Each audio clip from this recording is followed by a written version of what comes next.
صنم کدا ہے جہاں لا الہ الا اللہ۔ عزیزان گرامی، اب اس پاک کاملین کی بارگاہوں کے حوالے سے، کاملین کی سوانح، کاملین کے ارشادات و افکار کے حوالے سے خصوصی خطاب ہوا چاہتا ہے۔ مقرر دل پذیر ہیں، خطیب دل نشین ہیں، خطیب علم و عرفان ہیں، خطیب شیر لساں ہیں، مقرر نکتہ بھی ہیں، دوسرے خطابت کے خوشاچی ہیں، شارع بخاری ہیں۔ آپ کے علاقہ میں پاکستان کے مانچسٹر فیصل آباد میں دنیا خطابت میں ان کا نام جو ہے وہ کسی تعارف کا محتاج نہیں۔ محترم علامہ محمد غلام رسول صاحب، مرکزی رہنما جمعیت علماء پاکستان۔ نعرہ تکبیر، نعرہ رسالت، نعرہ حیدری، نعرہ غوثیہ۔ الحمد للہ رب العالمین والعاقبۃ للمتقین، والصلاۃ والسلام علی رسولہ سیدنا و مولانا محمد وآلہ واصحابہ اجمعین، اما بعد۔ اعوذ باللہ من الشیطان الرجیم، بسم اللہ الرحمن الرحیم۔ فاذکرونی اذکرکم واشکروا لی ولا تکفرون۔ صدق اللہ العظیم وصدق رسولہ النبی الامین الکریم، ونحن علی ذلک من الشاہدین والشاکرین والحمد للہ رب العالمین۔ درود پاک بابا سے بلند۔ الصلاۃ والسلام علیک یا رسول اللہ، الصلاۃ والسلام علیک یا حبیب اللہ، وعلی آلک واصحابک یا رحمۃ للعالمین۔ حضرات علماء کرام، نہایت ہی محترم اور معزز سامعین حضرات، آج کی یہ محفل پاک بسلسلہ عرس حضور سیدنا غوث اعظم محبوب سبحانی الشیخ ابو محمد عبد القادر جیلانی الحسنی الحسینی البغدادی جیلانی الکریم اور حضرت صوفی مست جمال صاحب رحمت اللہ تعالی علیہ، ان کے یہ عرس پاک کی تقریب ہے۔ دعا ہے اللہ تعالی اپنے فضل و کرم سے اپنے حبیب علیہ الصلوۃ والسلام کے وسیلہ جلیلہ سے میری اور آپ کی حاضری قبول و منظور فرمائے اور ہمارے لیے باعث بخشش و نجات بنائے۔ تقریب بعد میں کروں گا، بلکہ نہیں کروں گا۔ دعا کیجیے اللہ تعالی ہم سب کو مدینہ طیبہ کی حاضری نصیب فرمائے۔ مدینہ طیبہ میں جائیں، جیسے ہم اجنبی کو بلاتے ہیں نا او بھائی، ہم کسی اجنبی کو بلائیں او بھائی کہہ کر بلاتے ہیں، تو مدینہ طیبہ کے لوگ جب کسی کو بلاتے ہیں محمد کیا کہہ کر بلاتے ہیں؟ ان کا تقیہ کلام یہی ہے۔ بات یہ ہے کہ میرا نام محمد ہے۔ کیا نام ہے؟ غلام رسول میرا لقب۔ میرے بڑے بھائی کا نام محمد، غلام سرور اس کا لقب۔ چھوٹے بھائی کا نام محمد، غلام نبی اس کا لقب۔ میرے بیٹوں کا نام محمد، عطاء المصطفیٰ لقب۔ محمد نام رضا المصطفیٰ لقب۔ محمد نام انوار المصطفیٰ لقب۔ محمد نام ضیاء المصطفیٰ لقب۔ رسول کریم صلی اللہ تعالی علیہ وسلم کا ارشاد گرامی ہے، اور یہ ہمارے صوفیاء نقشبند ایک مجرب نسخہ ہے۔ اللہ تعالیٰ سب کو اولاد نبینہ عطا فرمائے۔ بچہ پیدا ہونے سے پہلے خاوند اپنی بیوی کے پیٹ پر یہ لکھ دے کہ اگر یہ میرا بیٹا ہوگا تو نام اس کا محمد ہوگا، اللہ کے فضل سے بیٹا ہی ہوگا۔ یہ ایک نسخہ ہے۔ راؤ صاحب کافی ہے یا اس سے زیادہ کی ضرورت ہے؟ اچھا کافی، چلو شکر الحمدللہ۔ چونکہ اس علاقے سے میں نے الیکشن لڑا ہے اور اس قسم کی غلط فہمیاں لوگ پیدا کرتے رہے، ووٹ تو نہیں دیے لیکن غلط فہمیاں ضرور پیدا کرتے رہے۔ یہ وضاحت اس لیے ان راؤ صاحب نے، سلیم مفتی صاحب نے کہی۔ اگلی بات یہ ہے کہ ہمارے اس جلسے کے مہمان خصوصی قاری علی اکبر نعیمی صاحب ہیں، انہی کا خطاب ہوگا۔ مجھے وضاحت کے لیے سلیم صاحب نے کہا یہ 2-4 منٹ میں پھر بھی حاضری لگوا دیتا ہوں تاکہ آپ حضرات کا شکریہ بھی ادا ہو جائے۔ قرآن مجید فرقان حمید کی میں نے آیت مبارکہ تلاوت کی ہے۔ اللہ فرماتا ہے فاذکرونی اذکرکم، تم میرا ذکر کرو میں تمہارا ذکر کروں، تم میرا ذکر کرو میں تمہارا ذکر کروں۔ ہم ذکر کرتے ہیں اللہ کا زبان سے، ہم ذکر کرتے ہیں الفاظ سے، ہم ذکر کرتے ہیں بیان سے، لوگوں میں بیٹھ کر ذکر کرتے ہیں، جبکہ اللہ تعالیٰ زبان سے بھی پاک ہے، اللہ تعالیٰ بیان سے بھی پاک ہے، کلام ہے مگر الفاظ سے پاک ہے۔ پھر اللہ تعالیٰ کے ذکر کرنے کا انداز کیا ہے، اس کے ذکر کرنے کی کیفیت کیا ہے۔ میں ذکر کروں آواز سے، میں ذکر کروں الفاظ سے، میں ذکر کروں بیان سے۔ اللہ تعالیٰ زبان سے بھی پاک، کلام سے بھی پاک، بیان سے بھی پاک۔ پھر اللہ تیرے ذکر کرنے کی کیا کیفیت ہے؟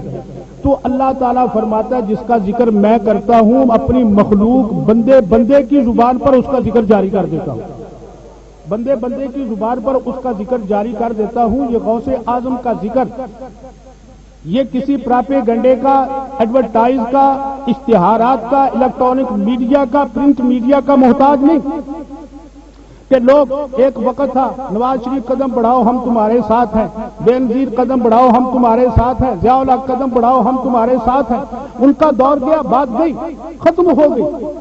ضیاء الحق کے ساتھ اس کی بات ختم ہوگی، بے نظیر کے ساتھ اس کی بات ختم ہوگی، نواز شریف کے ساتھ اس کی بات ختم ہوگی، ان سب کا بھی یہی عالم ہوگا۔ مگر غوث اعظم وہ ہے جس کا ذکر اللہ کرتا ہے۔ 1000 سال پہلے بھی اسی طرح ذکر تھا اور آج بھی اسی طرح ذکر ہے، 1400 سال بعد یہی ذکر ہے۔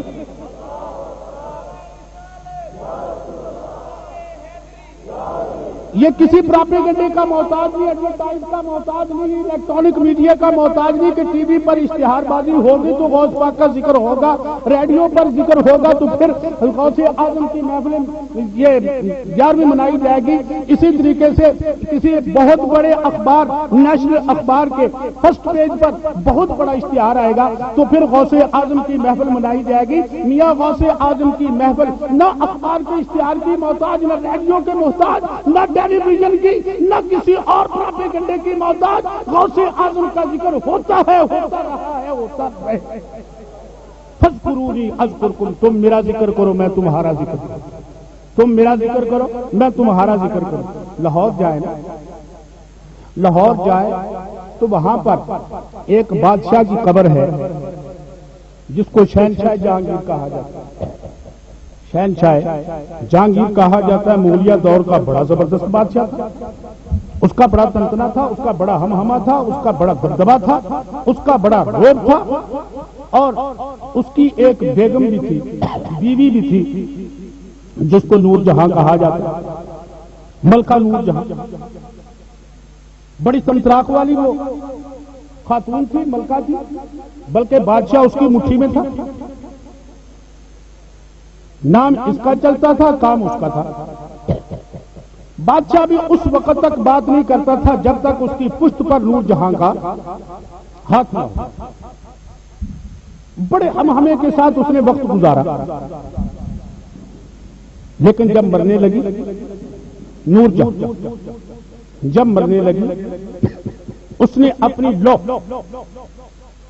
یعنی قبر کے اوپر جو کتبہ لگا جاتا ہے اس کو لو کہا جاتا ہے، اس نے اپنی لو کے لیے خود شعر لکھا۔ بر مزار ما غریبا نہ چراغو نہ گلے، بر مزار ما غریبا نہ چراغو نہ گلے، نہ پرے پروانہ سوزد نہ سرائد بلبلے۔ کہنے لگی ہم غریبوں کے مزار پر، بڑے تنتنے کے ساتھ اس نے حکومت کی تھی، مرنے کے یہ کہنے لگی کہ اب ہمارے مزار پر، ہماری قبر پر کوئی فاتحہ کہنے والا نہیں، یہاں پر کوئی پروانہ جلنے والا نہیں، یہاں کوئی شمع فروزہ کرنے والا نہیں، ہم جیسے تنہا پڑے ہوئے۔ اور واقعتاً لاہور بادامی باغ میں اس کی قبر اوپر اور نیچے چائے خانے میں اس کی قبر ہے۔ ایک مرتبہ میں نے وہاں جو وہاں کا ایک خادم تھا اس کو کچھ روپے دیے تو وہ کہنے لگا جی آپ کو میں اصل قبر لے کر جاتا ہوں. وہ نیچے لے گیا. یقین جانیے اتنی سڑان تھی وہاں پر پرندوں کی اور ان کی جو بول و براز ہوتا ہے اس کی وہاں کو جاتے ہی وہاں کوئی فاتحہ کہنے والے. ایک وہ ملکہ جس نے اپنے زمانے میں حکمرانی کی اور اس کے ایک اشارہ ابرو پر ملک کا نظام درہم برہم ہو جاتا ہے. اور ایک اور بادشاہ پڑا لاہور. ایک یہ ہے اور ایک دوسرا بادشاہ پڑا. یہ وہ بادشاہ ہے جسے اللہ نے بادشاہی عطا فرمائی. سید حجویر مخدوم امم سید حجویر مخدوم امم مرقد او پیر سنجر راہرم.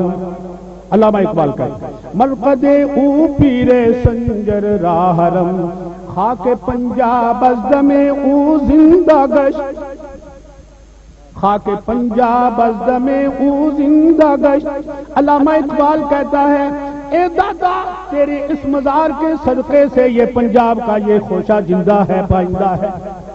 یہاں پر جو رونق ہے جو تابندگی ہے دادا تیرے اس گنبد کا صدقہ ہے. خاک پنجاب از دم. اگر میں کہتا اگر اعلیٰ حضرت امام اہل سنت یہ بات کہتے اگر شاہ عبدالعلیم میرٹھی کہتے تو لوگ کہتے نہیں جی تو مشرکوں کی بات ہے. وہ کہتا ہے جس کو اپنے اور بگانے سب مانتے ہیں. خاک پنجاب از دم او زندہ گشت صبح ما از مہر اوتا بندہ گشت. یہاں پر اے داتا تیرے آستانے سے اجازت لے کر سورج طلوع ہوتا ہے. تیری اجازت کے بغیر سورج بھی طلوع نہیں ہوتا. علامہ یہ ہے فذکرونی اذکرکم. ایک مرتبہ روزنامہ جنگ نے ایک ایڈیشن شائع کیا تھا اور اس میں یہ لکھا تھا. غوث اعظم کی میں بات بعد میں کرتا ہوں اور تقریر میں ختم کرنے لگا کہ حضور داتا گنج بخش علی حجویری کے آستانے پر روزانہ 50,000 بھوکے کھانا کھا کے جاتے. 50,000 ہر روز صبح دوپہر شام کسی وقت چلے جاؤ کسی وقت چلے جاؤ.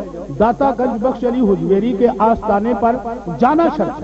کوئی چلا جائے پھر وہاں سے بھوکا نہیں آتا. وہاں دامن پھیلانے کی بھی ضرورت نہیں. 50,000 افراد روزانہ داتا گنج بخش علی حجویری کے آستانے پہ کھاتا ہے. اور ایک یہ ہستی ہے جن کو داتا گنج بخش کہا جاتا ہے. کوئی وہاں جائے گا تو بھوکا نہیں آئے گا. اور ایک وہ ہستی ہے کہ وہاں جانے کی بھی ضرورت نہیں گھروں میں آ کر ہی دے جاتے ہیں. ان کا نام ہے شیخ عبد القادر جیلانی. ان کا نام ہے شیخ عبد القادر جیلانی. جانے کی بھی ضرورت نہیں کہ کوئی بغداد شریف میں جائے گا تو پھر ان کے لنگر سے وہاں پر لنگر ملے گا اور سیر ہو کر جائے گا. نہیں یہ بات نہیں. غوث پاک نے ایسا انتظام کر دیا گھر گھر میں 11ویں پکنے لگی. ہر ایک گلی میں پکنے لگی. ہر کوچے میں پکنے لگی کہ جو مانتا ہے وہ بھی کھائے جو نہیں مانتا اس کو بھی کھائے. کیوں؟ کبھی آپ نے غور کیا کبھی آپ نے اس فلسفے پر غور کیا کہ سبب کیا ہے اس کا کہ داتا گنج بخش علی حجویری کا اتنا لنگر جاری ہے, غوث اعظم شیخ عبد القادر جیلانی کا اتنا لنگر جاری ہے؟ اس کا سبب کیا؟